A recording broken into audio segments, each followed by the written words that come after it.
마지막으로 일본사 보도록 하겠습니다. 우리 지난 시험 마지막 부분에 헤이안 시대를 배웠었어요. 자, 이 헤이안 시대가 당나라의 영향을 받아서 중앙집권 국가를 마련했는데 이후에 이제 국풍문화라 하여서 당나라와 교류를 더 이상 하지 않고 어 이제 일본만의 문화를 형성해 갔다 이런 내용이 있었습니다. 그런데 여기에 지금 후반에 치안 세력이 악화되자 무사가 등장하였다라고 했죠. 자, 우리 연두색으로 이제 무사가 등장해서 무사들의 정치 체제라고 할 수 있는 막부라는 게 세워지는 내용을 이제 보겠습니다. 자, 무사 정권이라고 했습니다. 자, 이 무사 정권이 몇 개가 이어지게 돼요. 자, 우선 첫 번째 미나모토 요리토모라고 했습니다. 해안 시대 말기로 갈수록 정부가 지방 통제에 실패하게 되고 그로 인해서 서로를 지키기 위해서 무사들이 등장했다라고 했는데 그 무사들의 세력을 규합해서 그 반대 세력을 제압하고 막부를 처음 연 게 바로 미나모토 요리토모였습니다. 미나모토 요리토모가 세운 막부 이름이 가마쿠라 막부인데요. 이 가마쿠라 막부에서는 봉건제를 바탕으로 성립한 이게 키워드죠. 일본 최초의 키워드죠. 무사정권이었다. 자, 두 가지. 봉건제를 바탕으로 했다는 것과 일본 최초라는 점에서 우리 가마쿠라 막부를 기억할 필요가 있을 거예요. 자, 그리고 이 막부라는 체제가 이제 메이지 유신이 일어나기 전까지 쇼군은 대장군, 장군을 얘기하거든요. 장군을 쇼군이라고 하는데 쇼군을 수장으로 한 무사 정권이 거기에 이제 실질적인 막부가 실질적인 지배권을 행사하였다라고 했는데 이게 일본의 아주 특이한 점입니다. 그리고 나서 가마쿠라 막부 다음으로 들어선 막부가 이제 무로마치 막부인데요. 무로마치 막부는 이제 원나라의 침입을 막아내는 과정에서라고 했잖아요. 그래서 원나라의 침입을 막아낸 이후에는 중국과의 외교 관계를 회복하고 무역을 실시하게 됩니다.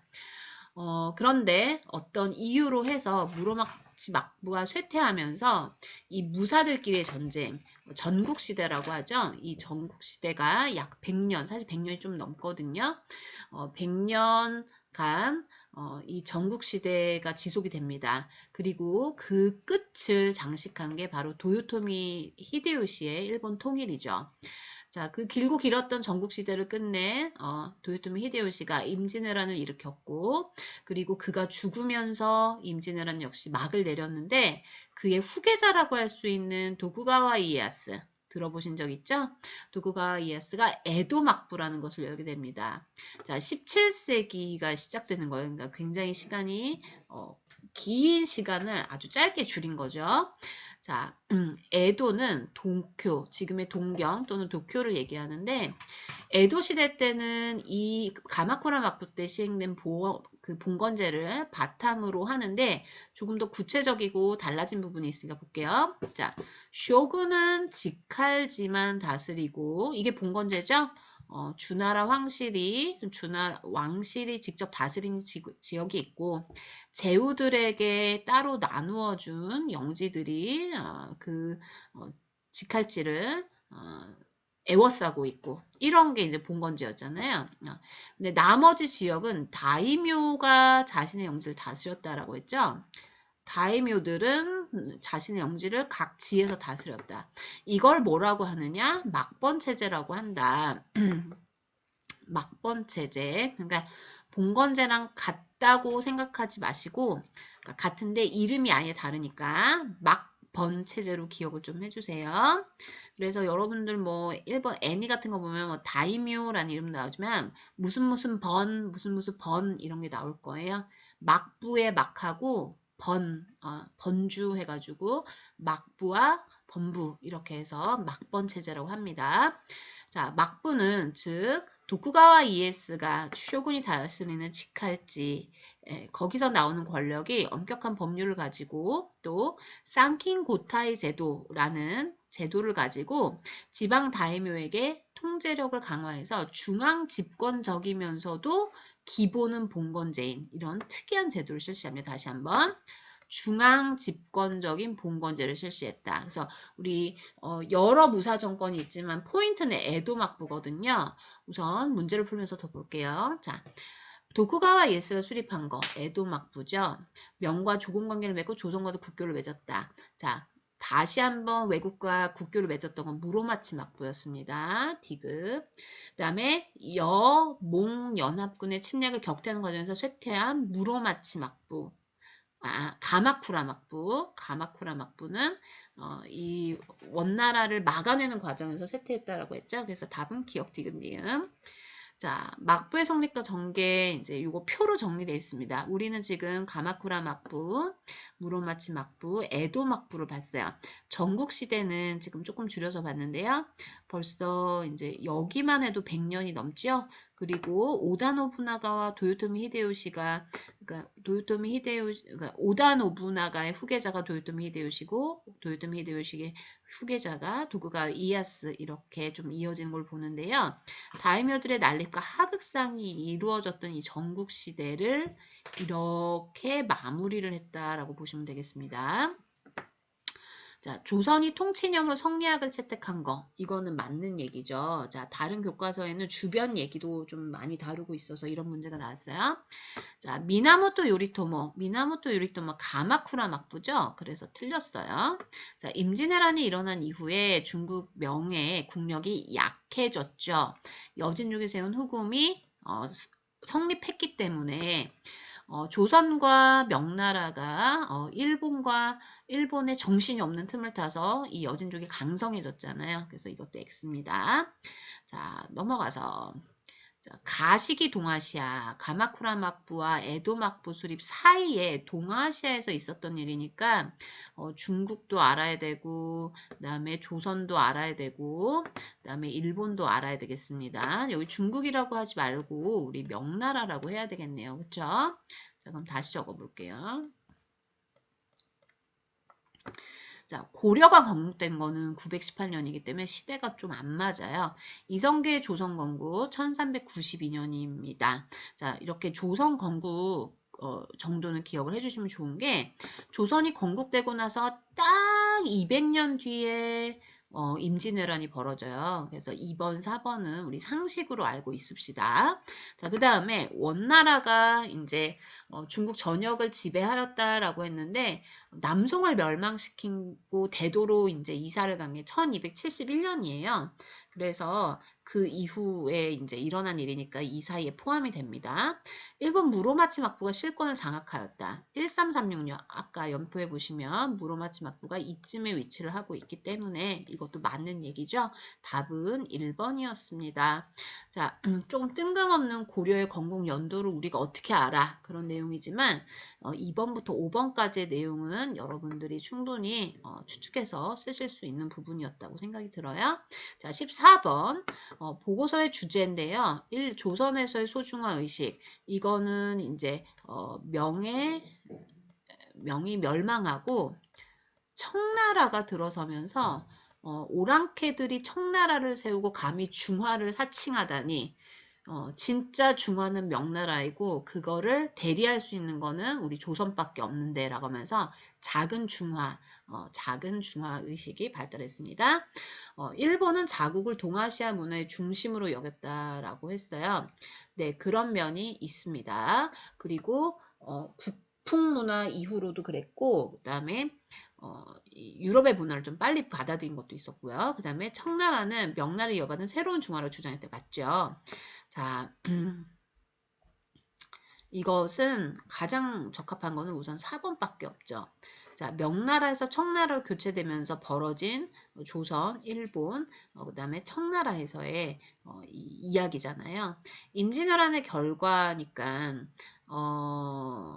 이 임진왜란의 결과라고 보기에는 조금 이 새로운 중화라든지 이런 걸 내용 언급하는 게 좀 맞지가 않고요.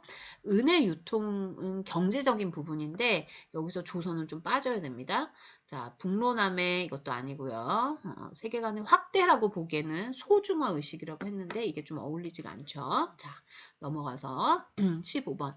가마쿠라 막부에서는 쇼군이 실질적인 지배권을 행사하며 무사계급을 다스린 일본 특유의 이거 봉건제라고 할게요. 봉건제. 자, 우리가 권력이 지방으로 나눠진다라고 하는 거는 이제 지방 분권적인 봉건제라고 얘기를 하죠. 자, 그래서 그 가마쿠라 막부에서 이제 그 저기 쇼군이 실질적인 지배권은 가지고 있고 그 다음에 무사 계급들이 어떤 일정한 지역을 이렇게 다스렸기 때문에 이런 말이 나온 거예요. 자, 그 다음에 미나모토 요리토모 이거 가마쿠라 막부라고 쓰실 수 있어야 됩니다. 가마쿠라 막부. 자, 일본사는 여러분 이제 크게 무슨 막부 다음에 무슨 막부, 무슨 막부 다음에 무슨 막부, 그리고 각 막부의 대표적인 특징 하나씩 기억하시면 될 것 같고요. 포인트는 선생님 뭐라고 했어요? 네, 에도 막부라고 했습니다. 자, 요건 조금 어려울 것 같아요. 이런 정치체제가 시행되었던 시기에 일본에 있었던 사실이라고 했는데요. 어려운 것 같지만 잘 보면 우리가 아는 용어들이 나옵니다. 자, 요 그림으로 봤었을 때는 이 시기를 이제 에도막부라고 좀 보실 수 있을 것 같아요. 다이묘라는 단어가 등장했을 때 이거를 에도막부라고 보시면 되겠습니다. 그리고 이때는 농민, 수공업자, 상인 이런 식으로 철저하게 이렇게 역할을 나눠가지고 지배를 또 했거든요. 자, 도다이사가 건립됐다. 여기 알 수 없고요.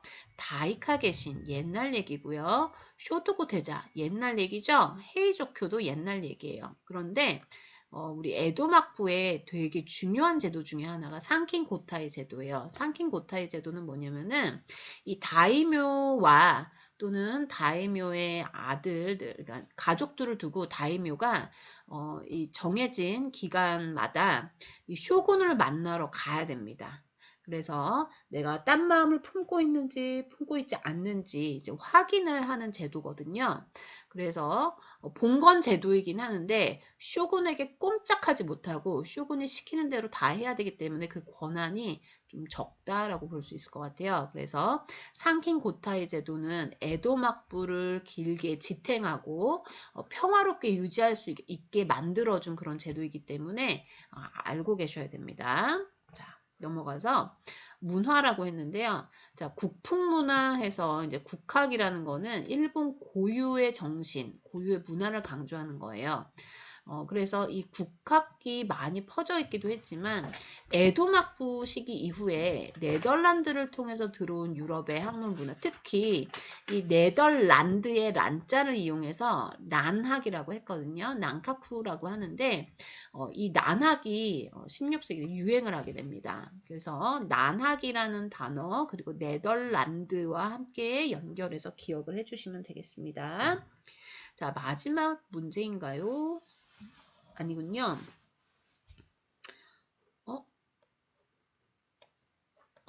네, 마지막 19번 문제가 지금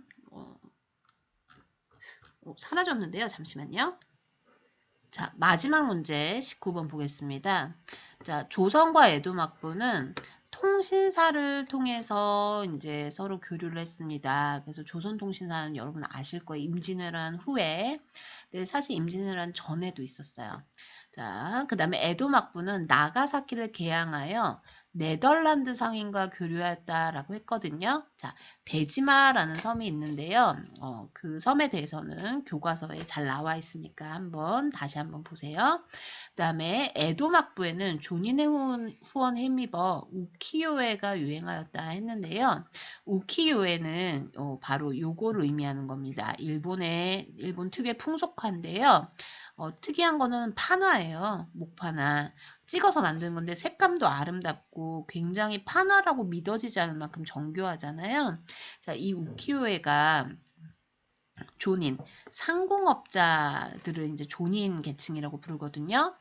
이 사람들이 중심이 되어서 이러한 가부키라든지 우키요에라든지 요런 문화들이 이제 번성을 하게 됩니다.